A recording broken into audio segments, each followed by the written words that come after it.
आज के इस वीडियो में हम लोग सीएसएस ग्रिड के बारे में सीखेंगे। सीएसएस ग्रिड एक बहुत ही इंपॉर्टेंट टॉपिक होता है सीएसएस के अंदर।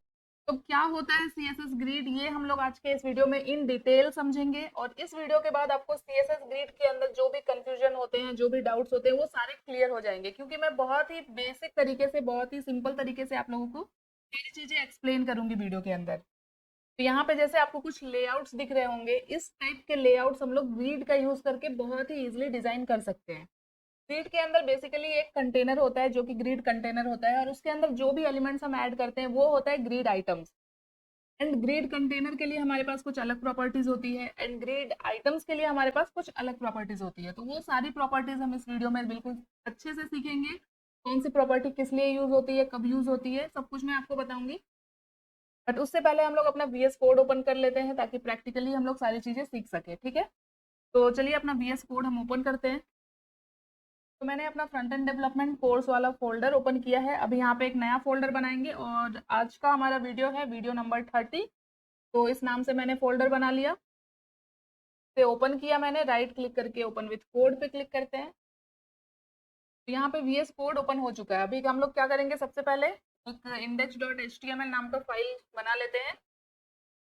इसे यहाँ से मिनिमाइज कर देते हैं, इस वेलकम वाले पेज को कट कर देते हैं, और यहाँ पे शिफ्ट के साथ 1 प्रेस करेंगे और एंटर करेंगे।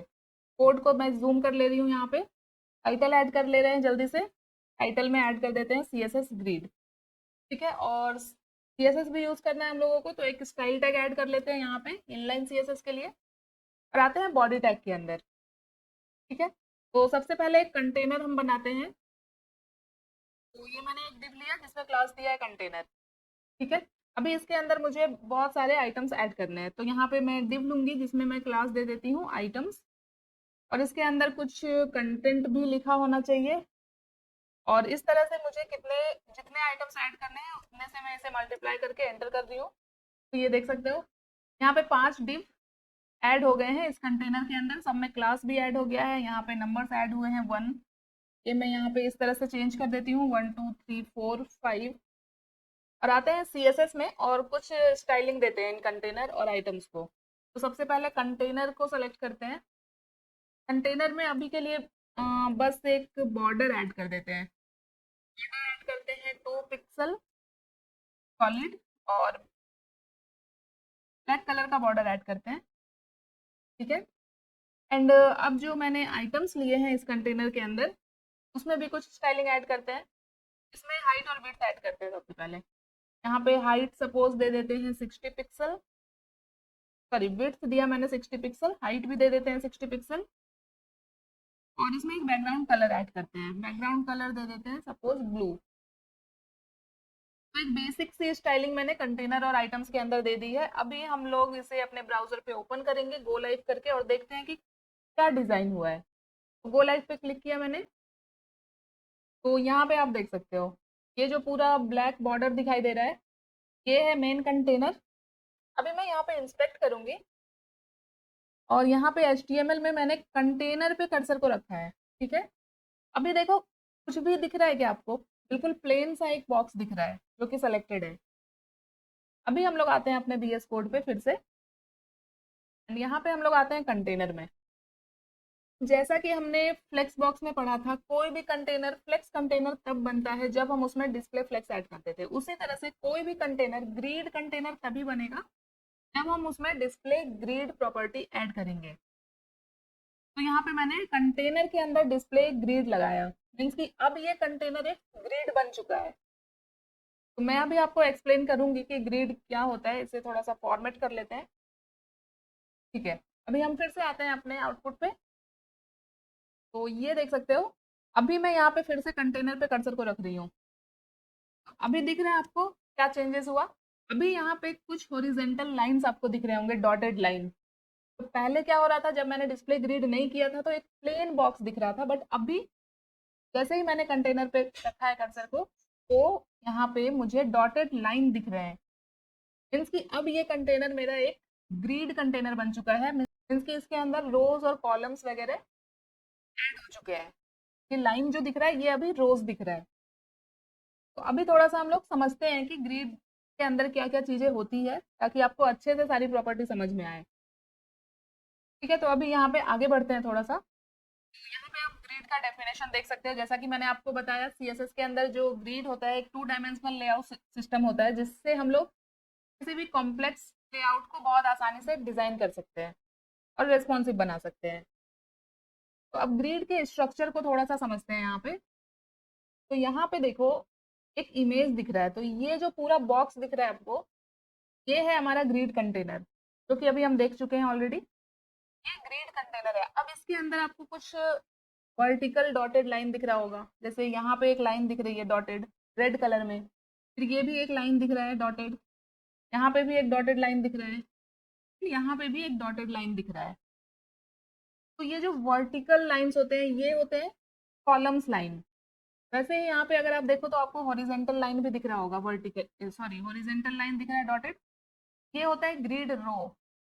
इन सारे हॉरिजेंटल लाइंस को मिला के ग्रिड रो बनता है, और सारे वर्टिकल लाइंस को मिला के ग्रिड कॉलम बनता है। ये आप यहाँ पे देख सकते हो। और इसके अंदर ये सारे HTML एलिमेंट को प्लेस करके हम लोग लेआउट्स बना सकते हैं। यहाँ पे देखो एक हेडर बनाया गया है जो कि पूरी विड्थ ले रहा है कंटेनर की। उसके बाद यहाँ पे एक साइड बार बनाया गया है, तो ये वाला एलिमेंट और ये वाला एलिमेंट दोनों मिलके एक एलिमेंट बना रहा है। फिर यहाँ पे ये रेड वाला देख सकते हो कंटेंट। इस तरह के लेआउट अगर हमें बनाने हैं तो हम लोग ग्रिड का यूज कर सकते हैं, जिससे बहुत इजीली हम लोग लेआउट को अचीव कर सकते हैं। सेम यही लेआउट मैं आपको इस वीडियो में बना के दिखाऊंगी, जिससे आपको ग्रिड का कंसेप्ट बहुत अच्छे से क्लियर हो जाएगा। अभी थोड़ा सा आगे बढ़ते हैं वीडियो में। यहाँ पे देखो, अभी मैंने आपको ग्रिड लाइंस बता दी है। तो ये जो पूरा ब्लू वाला स्क्वायर दिख रहा है आपको, ये कंटेनर है। और जितने भी वर्टिकल्स लाइन आपको दिखेंगे, ये हो गए कॉलम्स लाइन। और जितने भी हॉरिजेंटल लाइन है, ये है रो लाइन्स। 4 कॉलम लाइन है हमारे पास। बिल्कुल स्टार्ट वाला लाइन भी ऐड होता है, ये आप ध्यान देना, और एंड वाला लाइन भी ऐड होता है। इसके 4 कॉलम लाइंस को मिला के हमारे पास कितने 3 सेल बनते हैं। यहाँ पे इसके अंदर जो व्हाइट बॉक्स दिख रहा है आपको, ये होता है एक सेल। अभी इतनी चीजें हम समझ चुके हैं, इसके बेस पे हम लोग सारे प्रॉपर्टीज को समझ सकते हैं। तो अभी हम लोग आ जाते हैं अपने VS कोड पे, और 1 बाय 1 देखते हैं कि कौन कौन सी प्रॉपर्टी और किस तरह के लेआउट हम लोग बना सकते हैं। तो यहाँ पे अभी हमारा जो कंटेनर था वो ग्रिड कंटेनर बन चुका है। अभी आते हैं हम लोग VS कोड पे।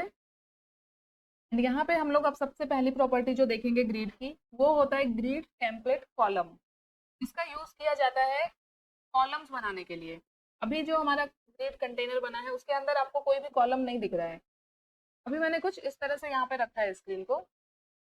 तो मैं यहाँ पे कुछ इस तरह से वैल्यू ऐड करूंगी। जैसे मैंने ऐड किया 100 पिक्सल, 200 पिक्सल।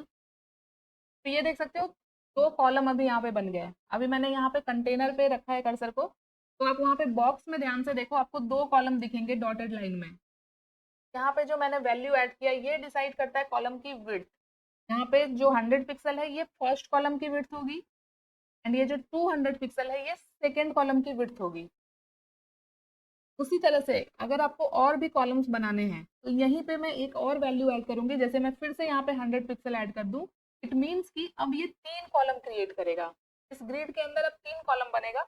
इसमें फर्स्ट कॉलम की विड्थ होगी 100 पिक्सल, सेकेंड कॉलम की विड्थ होगी 200 पिक्सल, थर्ड कॉलम की विड्थ होगी 100 पिक्सल। मैं फिर से कंटेनर पे रख रही हूँ कर्सर को। यहाँ पे आप ध्यान से देखो, आपको कंटेनर के अंदर 3 कॉलम दिख रहे होंगे, और यहाँ पे आपको विड्थ भी दिख रहा होगा। यहाँ पे अगर मैं थोड़ा सा आपको दिखाऊं, तो यहाँ से यहाँ तक की विड्थ होगी 100 पिक्सल, यहाँ से यहाँ तक की विड्थ होगी 200 पिक्सल, यहाँ से यहाँ तक की विड्थ होगी 100 पिक्सल। अभी मैं फिर से कंटेनर पे रखूंगी कर्सर को, तो आपको ये दिखेगा। तो ग्रिड टेम्पलेट कॉलम का यूज करके हम लोग कंटेनर के अंदर कॉलम्स बना सकते हैं, और हम जितने वैल्यूज ऐड करेंगे उतने कॉलम्स यहाँ पे बनेंगे। और जो भी एलिमेंट हमने ऐड किए वो इस तरह से ऐड होंगे। जैसे अभी 5 एलिमेंट है, तो देखो 1 2 3 4 5, इसकी कॉलम वाइज ऐड होते जाएंगे एलिमेंट। अभी मैं यहाँ पे अगर एक और वैल्यू ऐड कर दूं, जैसे फिर से मैं 100 पिक्सल कर दूं, तो एक और कॉलम यहाँ पे बन जाएगा। ये देखो 4 कॉलम बन गए। तो जितने नंबर ऑफ वैल्यूज आप ऐड करोगे, उतने नंबर्स ऑफ कॉलम्स यहाँ पे बनेंगे। तो अभी मैं यहाँ पे 3 ही बनाती हूँ। तो ये तो हो गया पिक्सल में। अभी कॉलम की विड्थ हम लोग, जैसे मुझे चाहिए कि जो तीनों कॉलम होगा, तीनों का विड्थ इक्वल हो। मैं यहाँ पे सॉरी 300 नहीं, 30%, 30%, 30%, इस तरह से भी हम लोग ऐड कर सकते हैं, ताकि जो हमारा ग्रिड कंटेनर है वो रेस्पॉन्सिव बने। अभी मैं यहाँ पे रखूंगी, तो अभी आप देखो अभी भी 3 कॉलम बने हैं और ये तीनों कॉलम सेम विड्थ के हैं क्योंकि मैंने 30% दिया है। तो परसेंट में ऐड करने से क्या होगा, अभी अगर स्क्रीन की साइज कुछ भी रहे, जैसे अभी मैं इतना रखूं, तो भी आपको ये तीनों विड्थ इक्वली मिलेगा। अगर मैं स्क्रीन की साइज इस तरह से बढ़ाऊं, तो भी आपको ये सेम विड्थ के कॉलम मिलेंगे। तो ये मैंने ऐड किया परसेंटेज में। एंड अभी यहाँ पे एक और वैल्यू होती है हमारे पास रेस्पॉन्सिव के लिए, जो होता है 1 FR, 1 FR, 1 FR। ये FR क्या होता है ये मैं बताती हूँ आपको। अभी यहाँ पे मैं कंटेनर पे रख रही हूँ कर्सर, तो आप देख सकते हो मैंने 3 वैल्यू ऐड की है, तो ऑब्वियसली 3 कॉलम क्रिएट होंगे। और यहाँ पे अगर आप देखो तो तीनों कॉलम की विड्थ इक्वल है। कंटेनर की जितनी विड्थ है उतने ही विड्थ में 3 कॉलम क्रिएट हुआ है। अभी यहाँ से कर्सर हटाने के बाद ये हट जा रहा है, इसलिए मैं आपको अच्छे से नहीं दिखा पा रही हूँ। बट अभी मैं यहाँ पे स्क्रीन को इतना करती हूँ और अभी मैं कंटेनर पे रख रही हूँ, तो आप देखो कॉलम का विड्थ ऑटोमेटिक एडजस्ट हो रहा है कंटेनर के ही अंदर। तो 1 FR क्या होता है, 1 FR का मतलब होता है 1 fraction of total width. Suppose इस कंटेनर की विड्थ है 900 पिक्सल।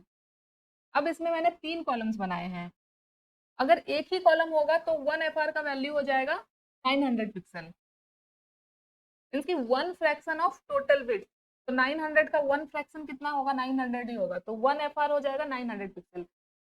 बट यहाँ पे 3 कॉलम बनाए मैंने, तो 900 को 3 से डिवाइड करेंगे तो 900 का 3 पार्ट मिलेगा हमें।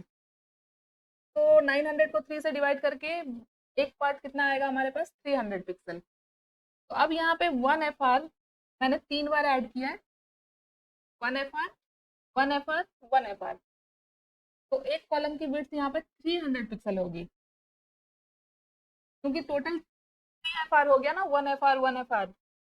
तो 1 FR क्या करता है ना, इक्वली डिवाइड करता है टोटल विड्थ को।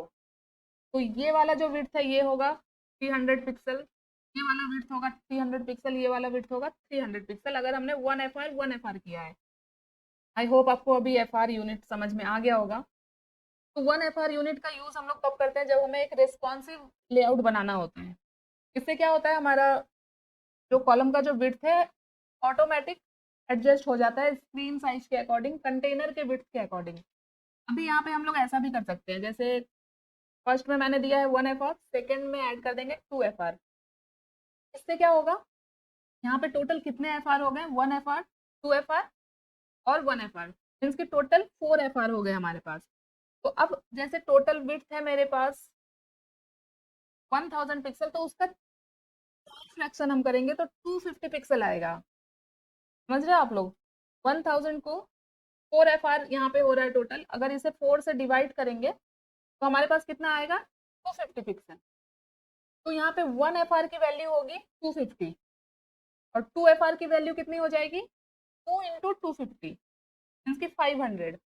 तो यहाँ पे जो कॉलम्स बनेंगे, अभी मैं इसे क्लियर कर देती हूँ फिर से। यहाँ पे जो कॉलम बनेंगे, फर्स्ट वाला जो कॉलम होगा वो 250 पिक्सल विड्थ लेगा, सेकंड वाला कॉलम फर्स्ट के डबल विड्थ लेगा, थर्ड वाला फिर से 1 FR ही लेगा। तो यहाँ पे मैं आपको फिर से दिखाती हूँ एक बार, कंटेनर पे रखा, तो यहाँ पे आप देख सकते हो फर्स्ट वाले कॉलम की विड्थ देखो आप कम दिख रही है, सेकेंड वाला कॉलम का जो विड्थ है वो फर्स्ट और थर्ड वाले कॉलम के डबल है, क्योंकि मैंने 2 FR यूज किया है।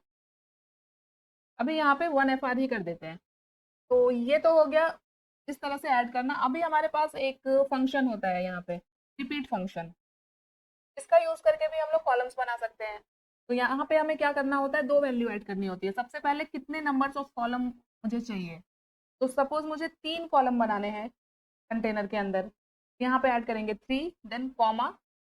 अब जो कॉलम होगा उसकी विड्थ कितनी रखनी है, यहाँ पे मैं फिर से ऐड कर दूंगी 1 FR, जिससे क्या होगा, रेस्पॉन्सिव लेआउट बन जाएगा, मीन्स कि तीनों कॉलम की इक्वल विड्थ रहेगी हमेशा किसी भी स्क्रीन पे। या फिर हम लोग यहाँ पे अगर पिक्सल में ऐड कर दे तो फिक्स्ड विद 200 पिक्सल की 3 कॉलम्स बन जाएगी।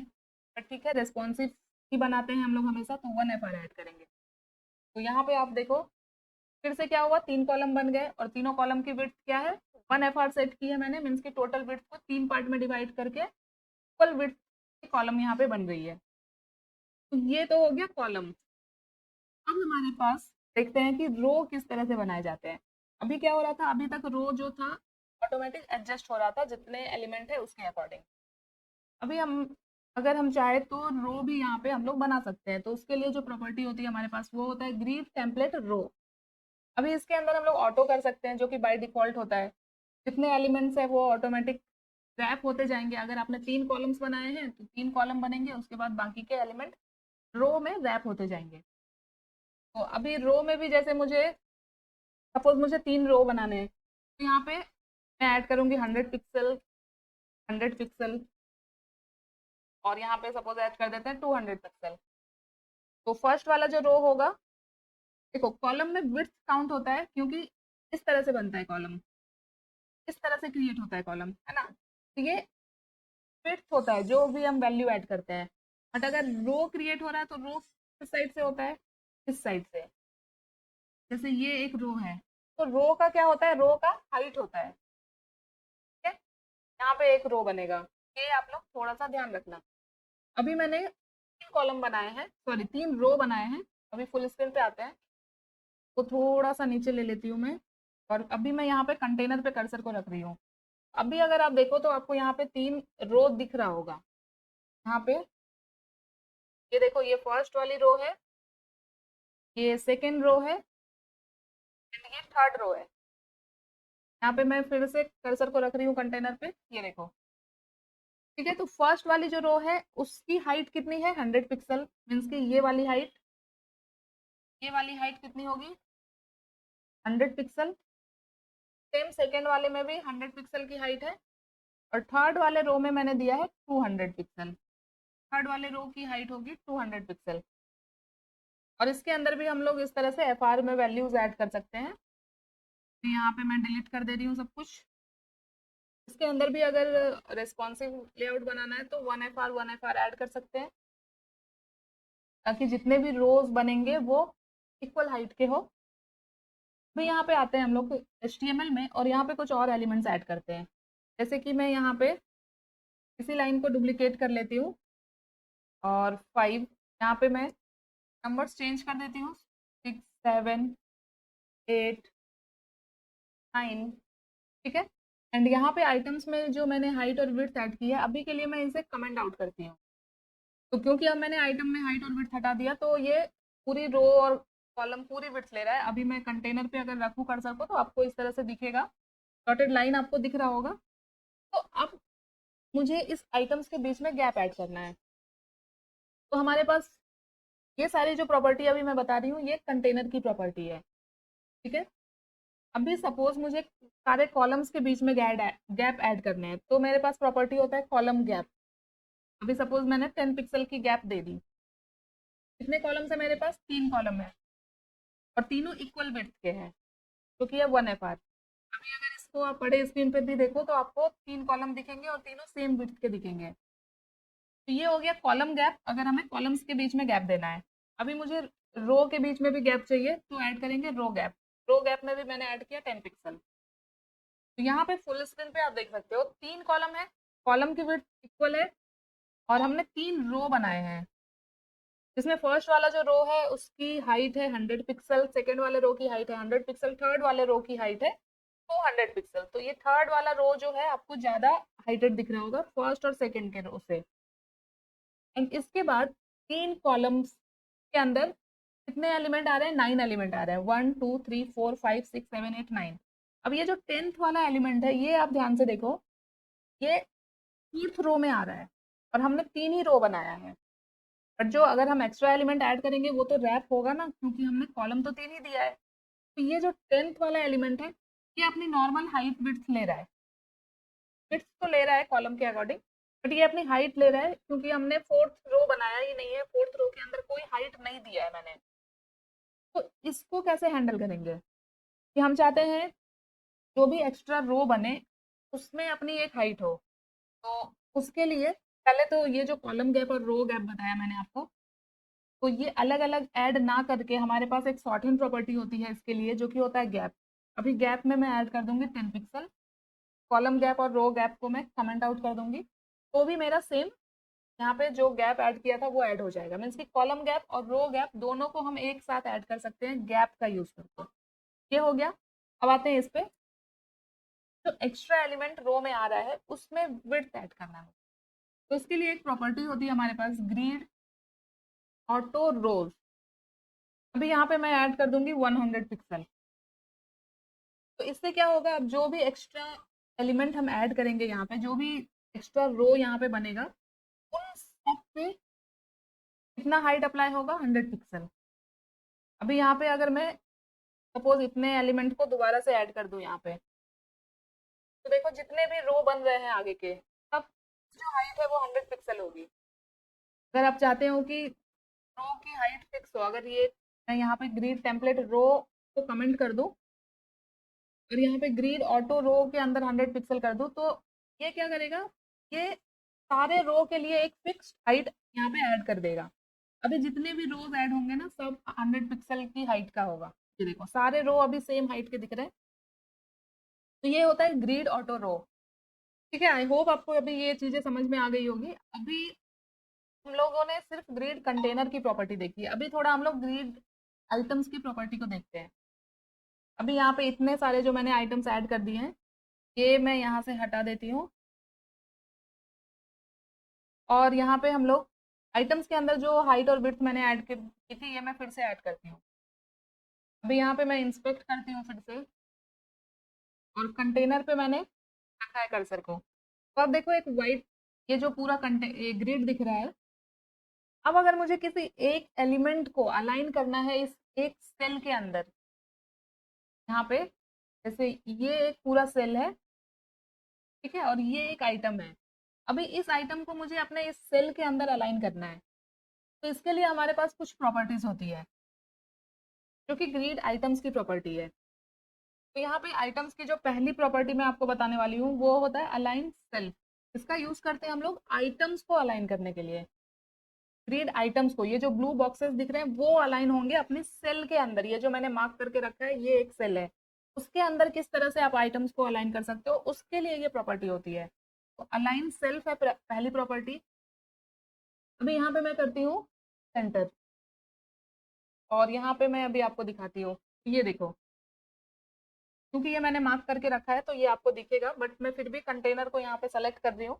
तो अभी आप अगर ध्यान से आप देखो, तो ये जो सारे आइटम्स हैं, ये मैंने आइटम्स पे लगाया है, तो इन सारे आइटम्स पे ये अप्लाई होगा क्योंकि सब में ये क्लास एडेड है। ठीक है, यहाँ पे मैं सपोज सिर्फ फर्स्ट वाला जो एलिमेंट है उसके ऊपर अगर मैं आपको दिखाऊं, यहाँ पे मैं ऐड कर देती हूँ आइटम 1, एंड यहाँ पे फिर से सेलेक्ट करते हैं आइटम 1, एंड इसके अंदर मैं ये आपको ऐड करके दिखाती हूँ। तो ये पूरी प्रॉपर्टी मैं यहाँ से कॉपी करके इसके अंदर ऐड करती हूँ, यहाँ से हटा देती हूँ। ये सिर्फ फर्स्ट वाले आइटम पे अभी आप देखना, और अभी मैं यहाँ पे कंटेनर पे कर्सर को रख रही हूँ। तो अब आप सिर्फ फर्स्ट वाले एलिमेंट को देखो, ये जो इसका जो सेल है वर्टिकली अभी सेंटर में आ रहा है। इसकी जो पोजीशन थी ये यहाँ पे थी, ये मैंने मार्क किया है, बट अब ये यहाँ से यहाँ पे आ रहा है। मैं अगर फिर से इसको मार्क करूँ तो अब ये यहाँ पे आ रहा है, जो कि इस सेल का सेंटर पोजीशन है, वर्टिकली सेंटर पोजीशन है, मीन्स कि इस हाइट के सेंटर में आ गया है। तो अलाइन सेल्फ क्या करता है, किसी भी आइटम को वर्टिकली अलाइन करने के लिए यूज होता है, और क्योंकि मैंने सेंटर किया है तो ये वर्टिकली सेंटर में आ रहा है। अभी यहाँ पे अगर मैं करूँ एंड, तो ये अपने सेल के एंड में होगा, वर्टिकली एंड में आएगा। अभी देखो टॉप पे था, अभी ये बिल्कुल बॉटम में मीन्स कि एंड में आ चुका है। वैसे ही स्टार्ट होता है, बेस लाइन होता है, और भी बहुत सारी चीजें होती है। ये हो गया आइटम्स को वर्टिकली अलाइन करना। अभी जो नेक्स्ट प्रॉपर्टी होती है आइटम के लिए वो होता है जस्टिफाई सेल्फ। इसके अंदर भी सेम प्रॉपर्टी होती है। जैसे यहाँ पे मैं सेंटर करूँ, तो जस्टिफाई क्या करता है, हॉरिजेंटली अलाइन करता है आइटम्स को, मीन्स की विड्थ के अकॉर्डिंग अलाइन करेगा। अलाइन में क्या हो रहा था, हाइट के अकॉर्डिंग अलाइन हो रहा था आइटम। अभी मैं इन सारी चीज़ों को इरेज करती हूँ यहाँ से, और अभी मैं यहाँ पे कंटेनर पे कर्सर को रखती हूँ। तो आप देखो, पहले मैंने अलाइन सेल्फ एंड किया है तो ये बिल्कुल एंड में आ चुका था, और जैसे ही मैंने जस्टिफाई सेल्फ सेंटर किया तो अब ये विड्थ के सेंटर में आ गया है। अभी मैं अलाइन सेल्फ के अंदर भी सेंटर कर दूं तो ये जो आइटम है अपने सेल के बिल्कुल सेंटर में आ जाएगा। तो ये हो गया एक आइटम्स का प्रॉपर्टी। अभी मैं इसे पूरा कमेंट आउट कर देती हूँ। और अब हम लोग यहाँ पे कुछ और कंटेनर प्रॉपर्टी देखते हैं जिसके लिए मुझे इतने आइटम्स नहीं चाहिए, सिर्फ 3 आइटम अभी मैं रखूंगी, इन सबको कमेंट आउट करती हूँ। ठीक है, और आते हैं फिर से कंटेनर में। अभी देखो कुछ ऐसा दिख रहा है, ये सिर्फ 3 कॉलम्स दिख रहे हैं।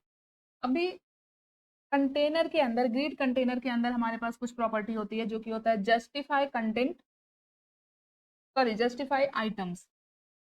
अभी यहाँ पे भी मैं करती हूँ सेंटर, और अब यहाँ पे मैं रखूंगी कंटेनर को।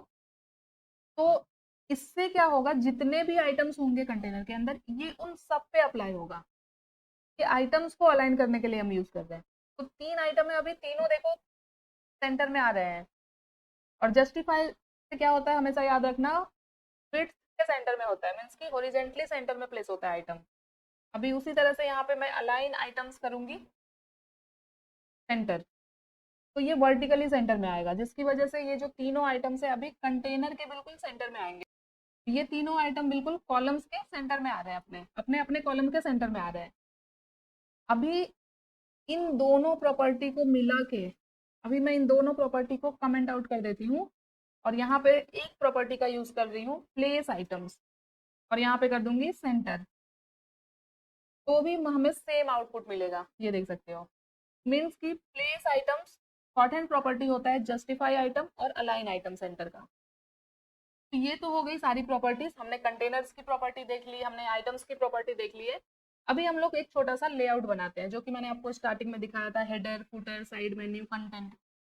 तो वो कैसे करते हैं, तो उसके लिए हम वापस से इन सारे आइटम्स को ऐड करते हैं यहाँ पे, और आते हैं यहाँ पे फिर से आइटम में, और ये जो हाइट और विड्थ मैंने दी है मैं फिर से इसे कमेंट आउट कर देती हूँ, हाइट विड्थ मुझे नहीं चाहिए। एंड प्लेस आइटम सेंटर जो लगाया मैंने ये भी नहीं चाहिए मुझे। कुछ इस तरह का ग्रिड अभी मुझे दिख रहा है। तो अभी मुझे कुछ ऐसा लेआउट बनाना है। ठीक है, तो चलिए देखते हैं कि इस लेआउट को बनाने के लिए हमें और कौन कौन सी प्रॉपर्टीज चाहिए। तो अब हम लोग बहुत इंपॉर्टेंट प्रॉपर्टीज सीखने वाले हैं, जो कि ग्रिड आइटम्स की प्रॉपर्टी होगी। बट यहाँ पे मुझे एक एक आइटम, मीन्स की जैसे आइटम 1 बनाया था मैंने, उस तरह मुझे अलग अलग क्लास देने पड़ेंगे सारे आइटम्स में। तो ठीक है, मैंने आइटम 1 में दिया है ऑलरेडी, तो यहाँ पे आइटम 1 में ही देखते हैं। तो मैं पूरा ऐड कर देती हूँ फिर से, ये ऐड हो गया। अभी इसके अंदर हाइट और विड्थ ऐड किया हुआ है आइटम 1 में, इसलिए छोटा हो गया, इसे हटा देते हैं। और ये अलाइन सेल्फ और जस्टिफाई सेल्फ भी हटाते हैं, और इस मार्कर को मैं अभी क्लोज कर देती हूँ। ठीक है, तो अब जो प्रॉपर्टी हम लोग देखने वाले हैं, ये बहुत ज़्यादा यूज होता है अगर आपको एक लेआउट अचीव करना है। अब जैसे ये आइटम 1 है, मैं चाहती हूँ ये आइटम 1 दो कॉलम की विड्थ को ऑक्यूपाई करे, मीन्स कि ये आइटम 1 पूरा यहाँ से यहाँ तक आ जाए। तो हमारे पास जो नेक्स्ट प्रॉपर्टी है, जो कि आइटम की प्रॉपर्टी है, वो होता है ग्रिड कॉलम। ये ऐड किया मैंने। अब हमने ग्रिड लाइंस क्या होता है ये हमने देखा था। तो कॉलम यूज कर रहे हैं तो लाइंस हमेशा वर्टिकल लाइन काउंट होगा, और लाइन जो फर्स्ट कॉलम होता है, कॉलम लाइन, वो ये वाला होता है, नंबरिंग यहाँ से स्टार्ट होती है, ये आप याद रखना। तो अभी मुझे फर्स्ट वाला एलिमेंट यहाँ से यहाँ तक चाहिए। तो कितने लाइन आ रहे हैं, ये फर्स्ट लाइन, इसके बाद एक लाइन, दो लाइन, तीन लाइन। तो यहाँ पे मैं इस तरह से ऐड करूंगी, 1 देन फॉरवर्ड स्लैश 1 3। तो देखो क्या हुआ, जो हमें चाहिए था वो हमें मिल गया। तो ग्रिड कॉलम प्रॉपर्टी का यूज करके हम लोग कॉलम को मर्ज कर सकते हैं। अभी जैसे मुझे फर्स्ट वाला कॉलम पूरा एंड तक चाहिए, तो फिर मुझे एंड वाला लाइन यहाँ पे ऐड करना पड़ेगा। अभी यहाँ पे जो मैंने नंबर लिखा है ये क्या है, ये कॉलम लाइन का नंबर है। अगर मैं यहाँ पे फोर्थ ऐड कर दूं तो लास्ट वाले लाइन तक जाएगा ये फर्स्ट वाला एलिमेंट, तो ये बिल्कुल यहाँ तक आ जाएगा, क्योंकि अब इसने चारों लाइन को ले लिया।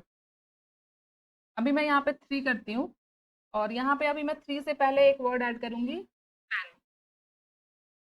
तो भी देखो क्या हो रहा है, अभी लाइन नंबर यहाँ पे 3 है, बट मैंने स्पैन किया तो ये क्या हो रहा है, जो नेक्स्ट लाइन है वो वाली लाइन लेगा, इसकी फर्स्ट लाइन से स्टार्ट होगा और ये 4th लाइन तक जाएगा, इसकी वजह से ये पूरा बिट ले ले रहा है फर्स्ट एलिमेंट।